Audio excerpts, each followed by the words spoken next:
Well, you know what they say, there are no kingdoms without rulers. Are you ready for change? We could be kings and queens every day. On the low, we are brave. Yes, even brave. We've been living a nomadic lifestyle for nearly a year now. There have been many changes and highlights that have happened since we've become full-time liveaboards on Taiko, but an unexpected highlight for us is the people we have met along the way. Each day, we never know where we may go, what experiences we may have, who we may meet, or what conversations and learnings we will get out of meeting new people. But so far, it's been an enriching experience for us, and we will share one of these experiences later with you in this video.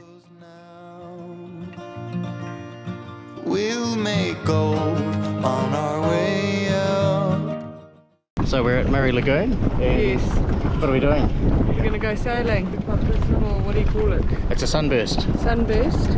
Yeah. After a little bit of a rough start, the centreboard wouldn't come up, so we had to sort that out and then bail out to water. Yeah. The sails went over into the water. We're thinking, if that was Taiko, that was a really good one. But Yeah, there was a whole lot of coral jammed up around the centreboard, so is that we what had to use a spanner to wrench it out. So we're going to get in one of these. We've never sailed in one of these, have we? No, this might be the smallest boat yet. So anyway, we've never sailed in one of these, so we're going to go give it a go. Yeah. It's a beautiful day. I'm glad that we decided to do it on a Saturday, not knowingly, but it's not so busy. Yeah, the lagoon's pretty. Yeah, no, there's no kite surfers, Captain Thomas isn't going out, so Yeah. it's pretty good, eh? Yeah, it's pretty sweet. Yeah. Okay, here goes.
Skipper, where are we?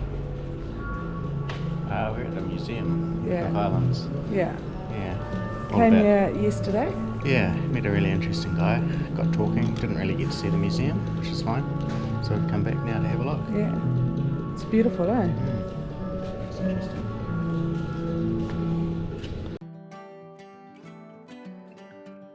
The interesting guy that Adam is referring to is Stan, founder and owner of the Te Ara Museum. We visited the Te Ara Museum 3 times. The first time we had intended on seeing the museum before Adam's first kite surfing lesson, but instead we were fortunate enough to have one of those enriching experiences and met Stan, who kindly spent time speaking with us. We were so captivated by our discussion with Stan that we didn't realise the time and had to quickly get to kite surfing, but we could have spent several more hours speaking with him.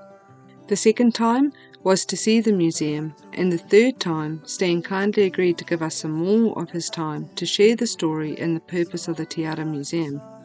We were so taken by the museum, and there is so much we could share with you, but it's Stan's story to tell, and it's an important one. So welcome to Stan and the story of the Te Ara Museum. So, kia ora, welcome.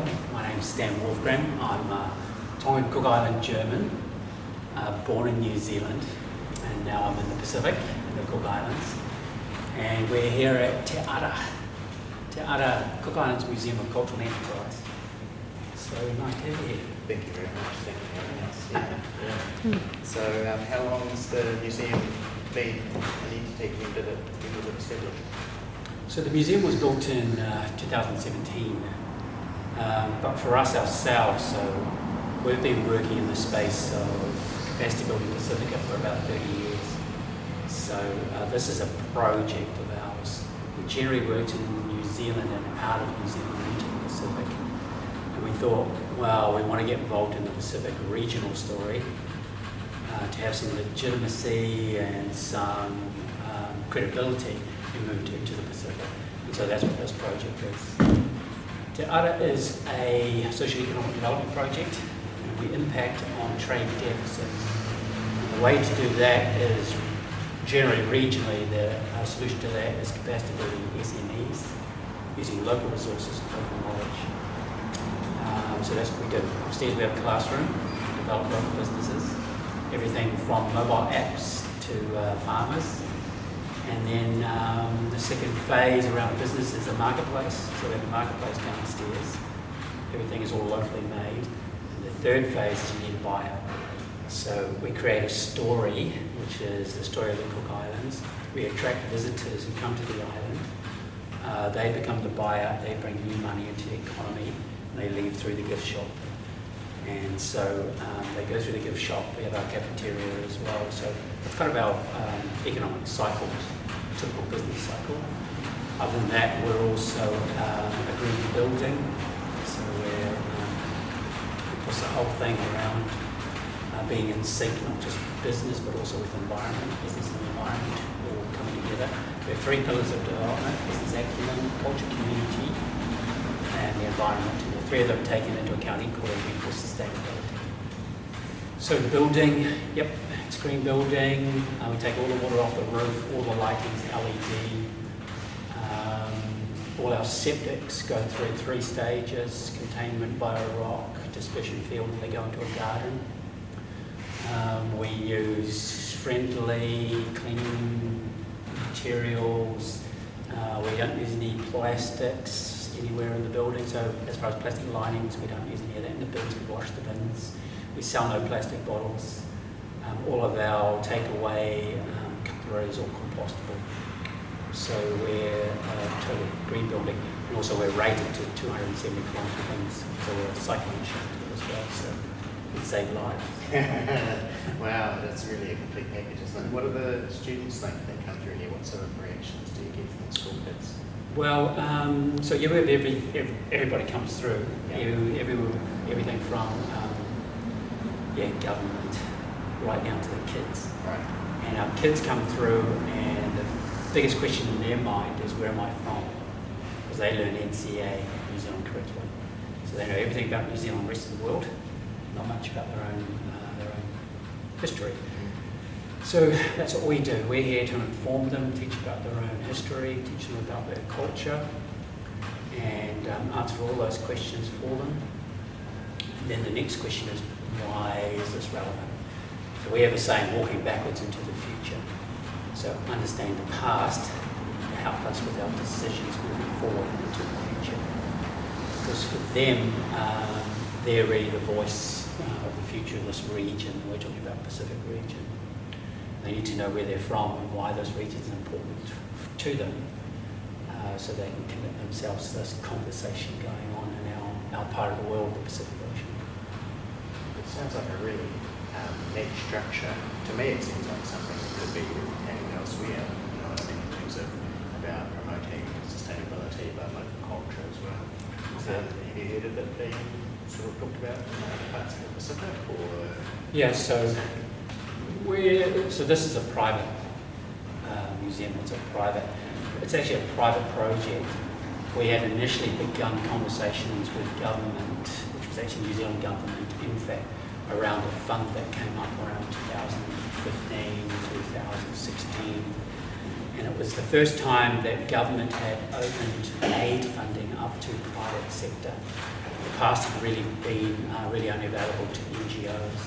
But after the global financial crash, government wanted more business acumen involved in aid funding. They wanted more financial sustainability and more transparency.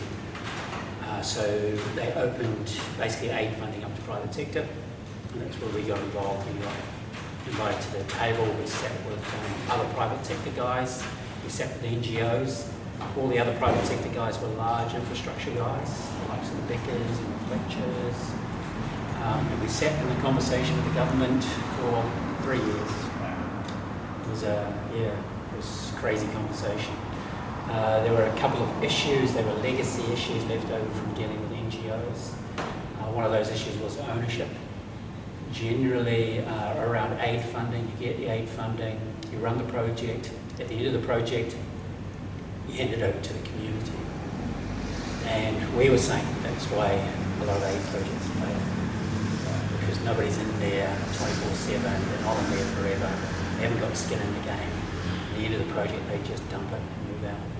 So we're there to fill a void, and by leaving, you're just creating another void. So that was one issue we had, because we had a project we wanted to own. We're there 24/7, there forever.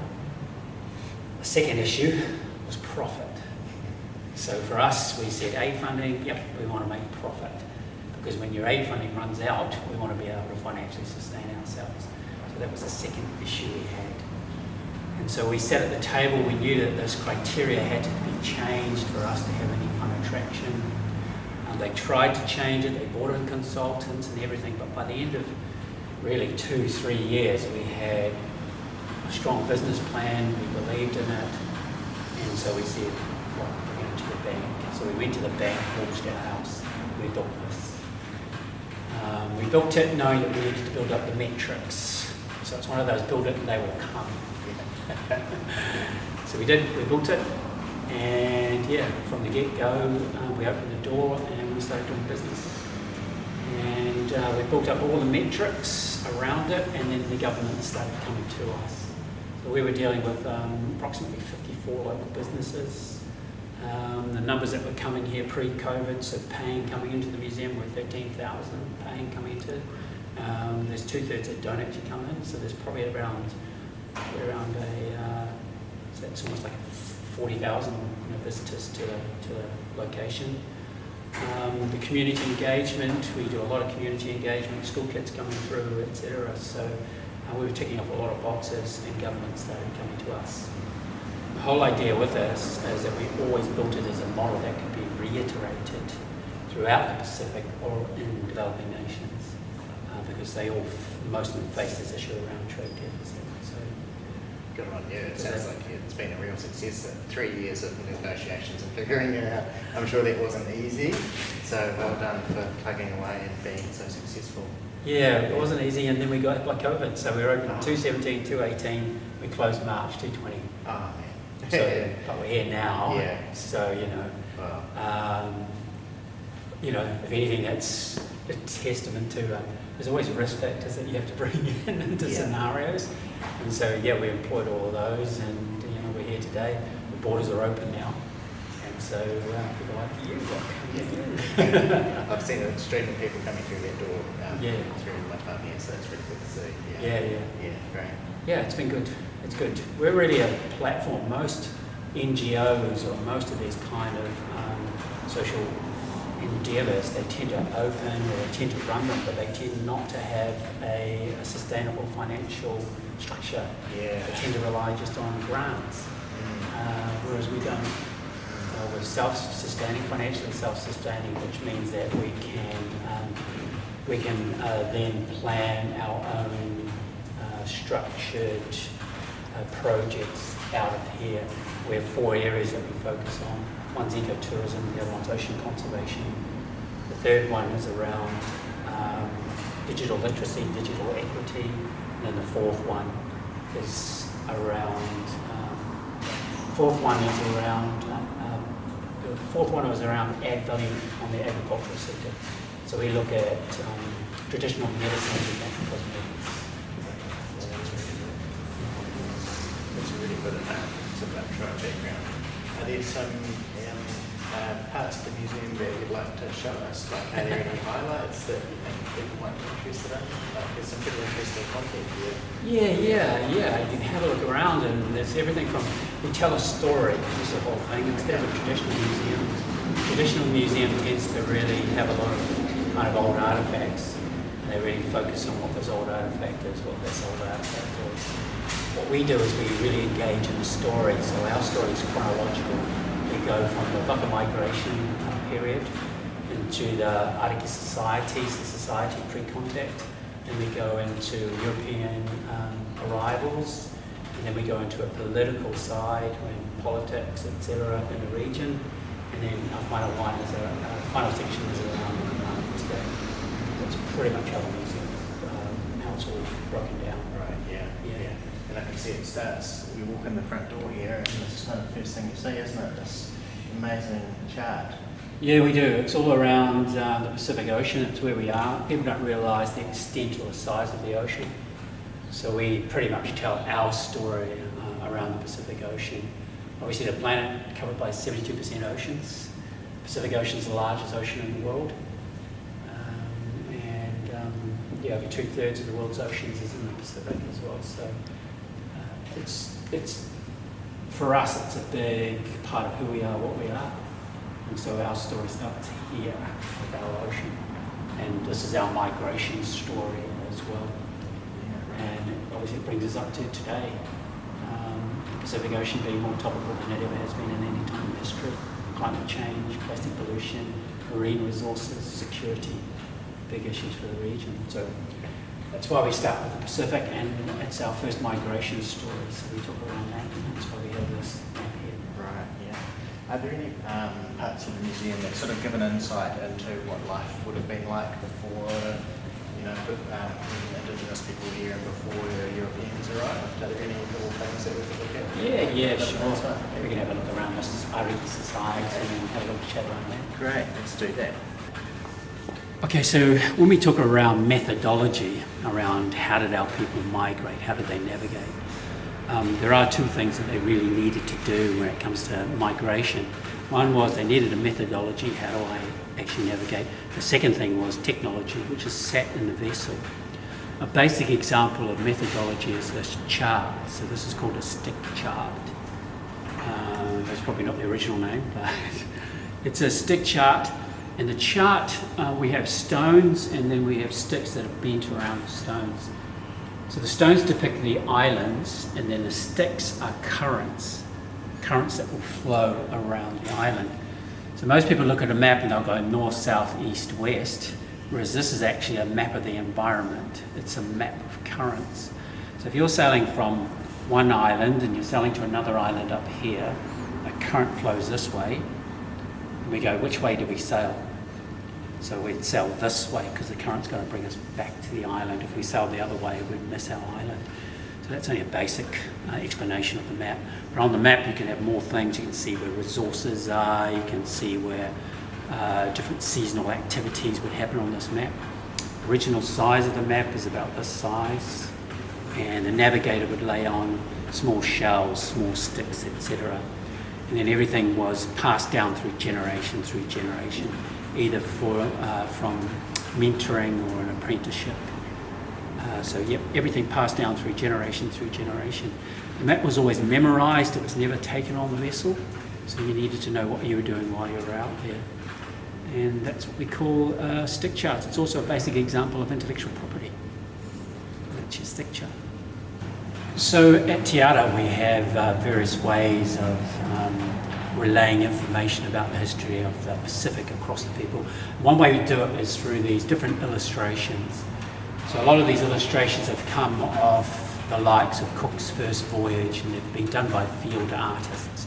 So back in those days when the likes of Cook, etc., were voyaging, the way that they were able to document information was bringing a field artist along, and they were able to do these drawings, and those drawings became a way of capturing the history of what they saw at the time. So for us here, what we do is we display these field drawings, and the reason we do so is because we really want to see these complex societies that existed pre-contact, so before European arrivals. So these are great examples of the structures, the engineering, the voyaging, the trade, etc., that existed before European arrivals. So that's very much what these are. Also for us, we use the likes of first photographs, first black and whites. And so this is a little example of some of the black and whites, especially in relation to the Cook Islands. So we would pick these up out of various libraries, and of course photographic image, the technology didn't really exist to the end of the beginning of the 19th century. So these photographs are probably around the 1912, 1910, etc. The photos of the various tribes, and it was a festival that was held in Rarotonga. You can see the different tribes from the different islands and represented there. They also represent their connection to their gods, so different idols are depicted in there as well, in their costumes, etc. And of course a lot of that changed with when the missionaries came through. So we have here is a Bible. We had somebody come in, we had a conversation around the Bible that would have been present at the time when the missionaries first came through. So the King James Version, we pretty much came out would have been the King James Version. And so this is actually a King James Bible printed in 1835. And so this would have been the first edition of the Bible that would have come into the Cook Islands. So we really put that there. When the Bible did come through, the missionaries also, what they did is they actually printed a local version, so a local language version too. With the missionaries, the first to come through was John Williams. He came through after actually converting Tahitians. So he converted Tahitians, then convinced a couple of Tahitians up here to come down, and they were the ones who worked as advocates for the church to bring Christianity into the Rarotonga, into the Cook Islands. You can see that there's kind of, once Christianity has come into the Cook Islands, into the Pacific, you'll see that there's a few things changed. Everything from the type of clothing that they wore, even some of the structures around their villages and tribes changed as well.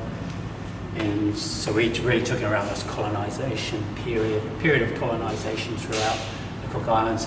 Traders came in as well, so there was a lot of shipping companies that came in that were trading goods out of the Pacific and out of the Cook Islands, out of Rarotonga.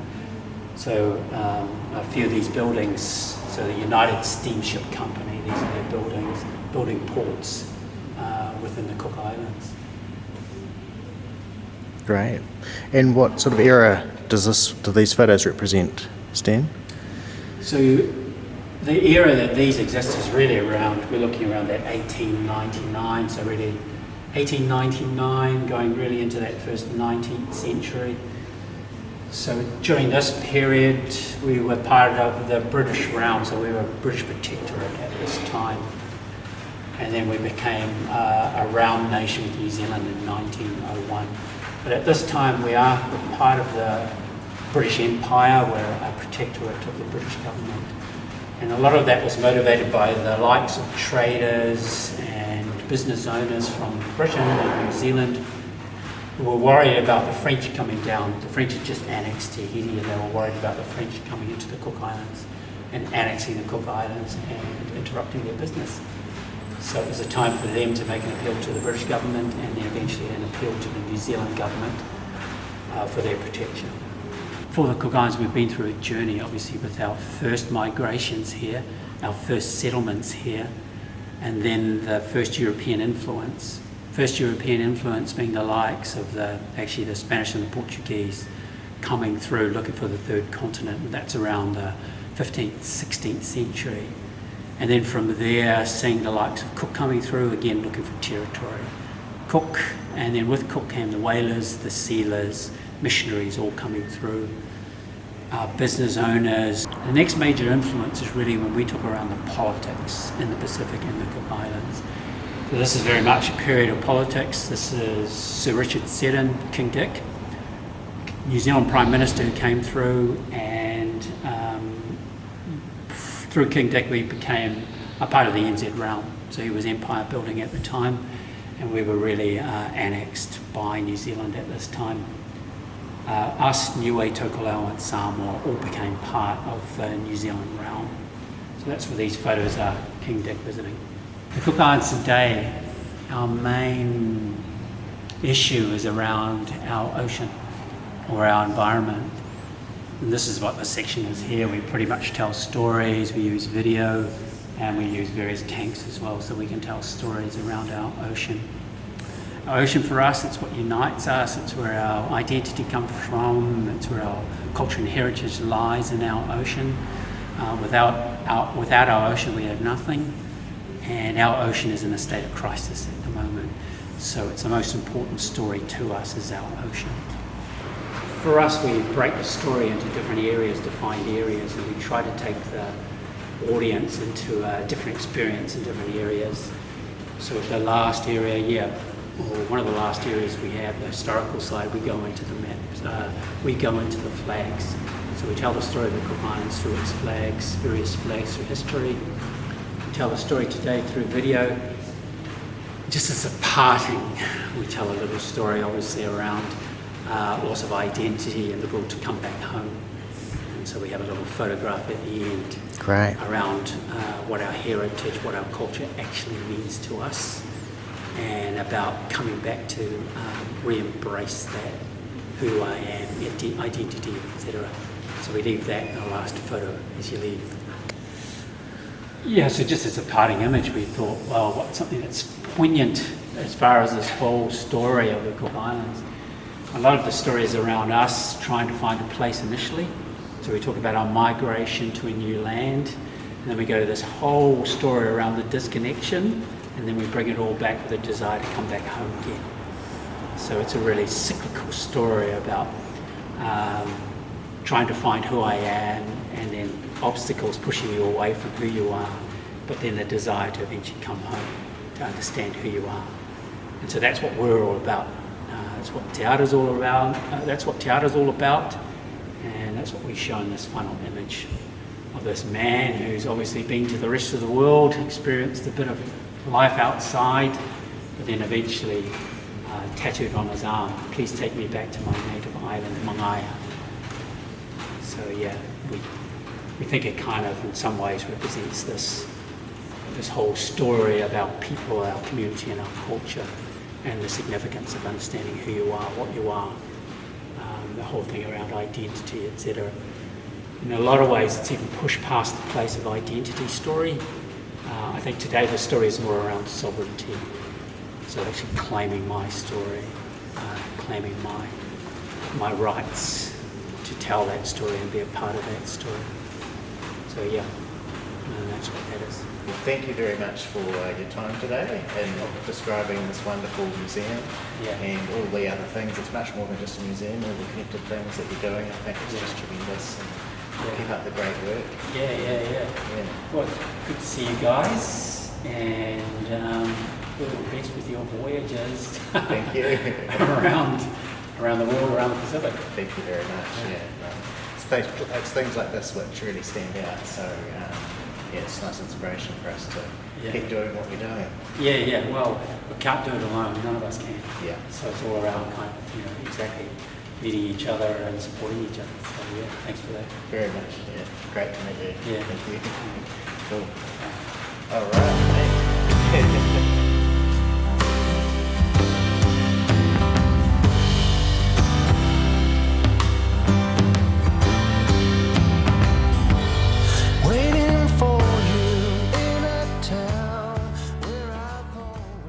The Te Ara Museum, a special place telling stories within a story, navigating through the different stories, ending with a simple but poignant message. Thank you, Stan, for taking the time to share the special place with us. What a special way to end our trip to one of our favourite places, the beautiful Cook Islands. As always, thank you for watching, and if you've enjoyed this video, please leave us a thumbs up and a comment. We love hearing from you, and remember to subscribe so you don't miss an episode.